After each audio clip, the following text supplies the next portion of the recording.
அவர் உயிர்த்தெழாவிட்டால் நம்முடைய விசுவாசம் விருதாவா போயிடும். இயேசு உயிரோடு எழுந்திருக்கவில்லை என்றால் நம்முடைய விசுவாசம் விருதா போயிடும். ரட்சிப்பு என்ன செய்யும்? நம்பிக்கையற்று போயிடும்.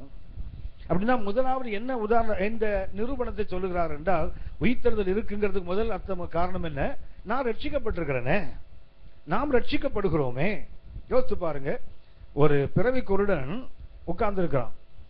சீஷர்கள் கேட்கிறாங்க, ஆண்டவரே இவன் குருடனாய் பிறந்தது யார் செய்த தவறு?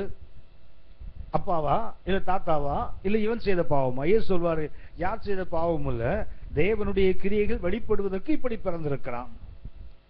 உன்னை ஏசு என்ன பண்ணுவார்? அவன் கண்களிலே சேற்றை தரையில உமிழ்ந்து சேற்றை குழைத்து கண்களில் பூசி போய் நீ கழுவு என்று சொன்னார் தெரியுங்களா? அவன் போய் கழுவினான். கழுவின போது பார்வை அடைகிறான். அநேகருக்கு பிரச்சனை என்ன? எப்படிடா நீ பார்வை அடைந்த? அது பிறவிக்குடனாவே இருந்தா நிறைய பேருக்கு சந்தோஷம். நிறைய பேருக்கு கண்ணு திறந்துட்டுனா இருக்கிறவனுக்கெல்லாம் கண்ணு கடிக்கும். இது எப்படி இவன் குருட்டு பயலுக்கு பார்வை வந்தது? இதுதான் இன்னைக்கு ஆவிகள். இன்றைக்கும் அதே சட்டம் தான். அவன் என்ன சொன்னான் தெரியுங்களா? Very simple. அவர் என் கண்களில் சேற்று பூசினார், நான் கழுவினேன், காண்கிறேன். அப்படின்னா எப்படி அந்த அந்த ஹீலிங், அந்த அற்புதம் எப்படி நடக்குதுன்னு சொன்னா, தேவன் ஒன்றை செய்தார், அதை நாம் என்ன செய்யறோம்? விசுவாசிக்கிறோம்.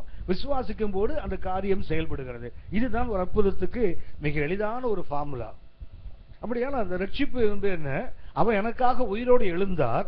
அந்த உயிர்த்தெழுதல் நான் எப்ப விசுவாசிக்கிறேனோ அப்பதான் என்ன ஆகும்? என் ரட்சிப்பு முழுமை அடைகிறது. இல்லை என்ற ரட்சிப்பு என்ன செய்யாது? செயல்படாது. அந்த முதல் 2 வசனங்களை எடுத்து வாசித்தோம். திரும்ப வாசிங்க. அண்டியும் சகோதரரே, நான் உங்களுக்கு பிரசங்கித்த சுவிசேஷத்தை மறுபடியும் உங்களுக்கு தெரியப்படுத்துகிறேன். நீங்களும் அதை ஏற்றுக்கொண்டு அதிலே நிலைத்திருக்கிறீர்கள். நான் உங்களுக்கு பிரசங்கித்த பிரகாரமாய் நீங்கள் அதை கைக்கொண்டிருந்தால் அதனாலே நீங்கள் ரட்சிக்கப்படுவீர்கள். மற்றபடி உங்கள் விசுவாசம் விருதாவாய் இருக்குமே. அதாவது உயிர்த்தெழுந்த இயேசுவை அவர் பிரசங்கிக்கிறார். 1 கொரிந்தியர் 2ஆம் அதிகாரம் 1-2 வசனத்தை வாசித்த நாம், அவர் கொரிந்திக்குள்ள வரும்போது என்ன தீர்மானத்தோடு வருகிறார்? கிறிஸ்துவை சிலுவையில் அறையப்பட்ட அவரையே என்று வேறு ஒன்றையும் உங்களுக்குள் அறியாதிருக்க நான் தீர்மானிச்சுட்டு வரேன். ஏன்னா அவர் அத்தனை பட்டணத்தில் என்ன பண்ணாரு? அவர் நிறைய விஷயங்களை பேசி பார்த்தார், அங்கே செயல்படவில்லை. சோ அந்த வேதனையோடு திரும்பி எங்க வருகிறார்? கொரிந்துக்குள்ள வரும்போது ஒரே ஒரு தீர்மானம் தான், இனி என்ன செய்ய மாட்டேன்? மனித ஞானத்தோடு வாக்கு சாதுரியத்தோடு நான் பேச மாட்டேன். சிலுவையில் அறையப்பட்ட அவர் என்று வேறு ஒன்றையும் ஜனங்களுக்கு பேச மாட்டேன். சோ அதைத்தான் 1 கொரிந்தியர் 15 திரும்ப சொல்லுகிறார். நான் உங்களுக்கு ஒன்றை சொன்னேன், நீங்க அதை ஏற்றுக்கொண்டீங்க, ரட்சிக்கப்பட்டிருக்கீங்க, அதை திரும்பவும் உங்களுக்கு சொல்லுகிறேன். ஏன் திரும்ப சொல்றேன்? அதுதான் உங்களுக்கு நான் எப்படி உங்களுக்கு பிரசங்கித்தேனோ அப்படியே நீங்கள் கை கொண்டால் மாத்திரம்தான் உங்களுக்கு ரட்சிப்பு. மற்றபடி உங்கள் விசுவாசம் விருதாவாக இருக்கும். அப்படின்னா உயிர்த்தெழுதல் இல்லாவிட்டால் என்ன ஆகாது? ரட்சிப்பு செயல்படாது. இன்னும் சொல்ல போனா உங்களுக்கு சாதாரணமா தெரிந்த ஒன்று, மனுஷகுமாரனுக்கு விரோதமாக மன்னிக்கப்படும், ஆவியான விரோதமா பேசினா இம்மையிலும் மறுமையிலும். அப்படின்னா தேவன் மன்னிப்புக்கு ஒரு எல்லை வச்சிருக்கிறாரா? நம் ஆண்டவர் மன்னிக்க தயபெருத்தவர். சரியா? எந்த ஒரு நொடிப்பொழுதிலும் ஒரு மனிதன் உண்மையாக மனம் திரும்பி அப்பான ஒரு பாடத்தில் விழும்போது கண்டிப்பா மன்னிக்கிறவர். ஆனா இங்க என்ன பண்றா தெரியுங்களா? மன்னிப்புக்கு ஒரு எல்லை வச்சுட்டார்ல. மனுஷகுமார விரோதம் பேசினா கூட அவனை மன்னிச்சிருவோம்ப்பா, ஆவியான விரோதம் பேசினா இம்மையிலும் மறுமையிலும் உனக்கு மன்னிப்பு இல்லைன்றார். அப்படின்னா தேவனுடைய மன்னிப்புக்கு ஒரு எல்லை இருக்குதா? தேவனுடைய மன்னிப்புக்கு ஒரு ஒரு ஒரு லைன் இருக்குது. இதை தாண்டி வந்தா நம்ம சொல்லுவோம் தெரியுங்களா, இந்த பார் இவ்வளவுதான் மரியாதை. வீட்டுல சண்டை வரும்போது சொல்லுவோம்ல, இதுக்கு மேல பேசினா மரியாதை கெட்டு போயிடும், தொடப்பம் பிஞ்சு போயிடும் அப்படின்றாங்களே ஆளுங்க. ஹலோ, அப்படின்னா ஒரு எல்லை வச்சிருக்கோம்ல, அதுக்கப்புறம் தொடப்பத்தை தூக்கிடுவோம்ல கையில. அப்படின்னா ஆண்டவருக்கும் ஒரு எல்லை இருக்குதா? கமான், ஆண்டவருக்கு எல்லை இருக்குதா? ஆண்டவருக்கு எல்லை கிடையாது.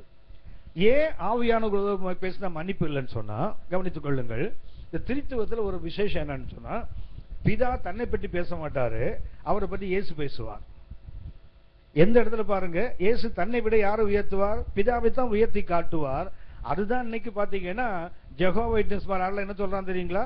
இயேசு பயன்படுத்தின வார்த்தைகளை வச்சுதான் பிதா பெரியவர், இயேசு சின்னவன் சொல்றதுக்கு காரணம் என்ன தெரியுங்களா? இயேசு சொன்ன வார்த்தை தான், இதான் என் பிதா என்னிலும் பெரியவர் பாரு.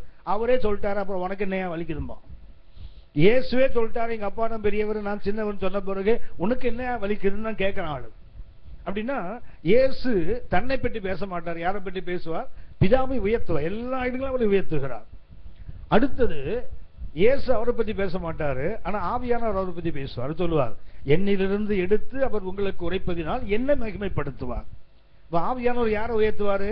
இயேசுவை உயர்த்துவார், மகிமைப்படுத்துவார். ஆனா ஆவியானவரை பற்றி பேச ஆள் இல்லை. வழக்கமாக ஆங்கிலத்தில் சொல்லுவாங்க, அது silent personality of the Trinity என்று சொல்லுவோம் ஆவியானவரை. அந்த திரித்துவத்துக்குள் தன்னை பற்றி பேசாத ஒருத்தர் யாரு? ஆவியானவர். இப்போ ஒருத்தர் ஆவியானவர் இயேசு விரோதமா பேசும்போது தேவன் சொல்லிட்டாரு, எனக்கு விரோதமா பேசினா மன்னிப்பாங்கன்னு சொல்லிட்டாங்க இல்லையா? ஆனால் ஒருத்தன் இயேசு விரோதமா பேசும்போது ஆவியானவர் சும்மா இருக்க மாட்டாரு. அவர் என்ன பண்ணுவாரு? யோவான் 16ஆம் அதிகாரம் 8ஆம் வசனம் வாசிங்க. யோவான் 16ஆம் அதிகாரம் 8ஆம் வசனம். அவர் ஆவியானவர் பாவத்தை குறித்தும் நீதியை குறித்தும் நியாய தீர்ப்பை குறித்தும் உலகத்தை கண்டித்து உணர்த்துவார். அவர்கள் என்னை விசுவாசியாதபடியினாலே, உலகத்து மக்கள் இயேசுவை விசுவாசிக்கலன்னா பாவத்தை குறித்தும் நீங்கள் இனி என்னை காணாதபடிக்கு நான் என் பிதாவினிடத்திற்கு போகிறபடியினாலே, நீதியை குறித்தும் இந்த உலகத்தின் அதிபதி நியாயம் தீர்க்கப்பட்டதினாலே நியாய தீர்ப்பை குறித்தும் கண்டித்து உணர்த்துவார். ஆவியானவர் செய்யற வேலை என்ன தெரியுங்களா? ஒருத்தன் இயேசு விரோதமா பேசுனா ஆவியானவர் பண்ணுவாரு, சொல்றாங்க என்னை ஒரு விசுவாசிக்கலன்னா பாவம். அந்த பாவத்தை யார் கண்டித்து உணர்த்துவாங்க? ஆவியானவர் கண்டித்து உணர்த்துவார். ஒருத்தன் இயேசு விரோதம் பேசும்போது ஆவியானவர் என்ன பண்ணுவா தெரியுங்களா? அவனை கண்டித்து உணர்த்தும் போது அவன் ஆண்டவரோட திரும்பிடுவான், அவனுக்கு மன்னிக்கப்படுகிறது. ஆனால் ஒருத்தன் ஆவியான விரோதம் பேசும்போது அவருக்கு பேசுறதுக்கு ஆள் இல்லைல்ல. ஆவியானவர் தன்னை பத்தி பேச மாட்டாரு, அவரை பற்றி பேச ஆள் இல்லை. அப்படின்னா அந்த பேசுறாங்க தெரியுங்களா, அவங்களுக்கு தாங்கள் பாவம் செய்கிறவங்கள உணர்வையெல்லாம் பேசிட்டு இருப்பான். இன்னைக்கு வரைக்கும் பாருங்க, ஆவியான ஒருத்தர் ஆள் தத்துவம் கிடையாது, அது வெறும் காத்துதான், அப்படி பேசுறாள் நிறைய பேர் இருக்காங்க. நிறைய பேர் சொல்றான், அது என்ன ஆவி? புட்டை வைக்கிற ஆவி, இட்லியை வைக்கிற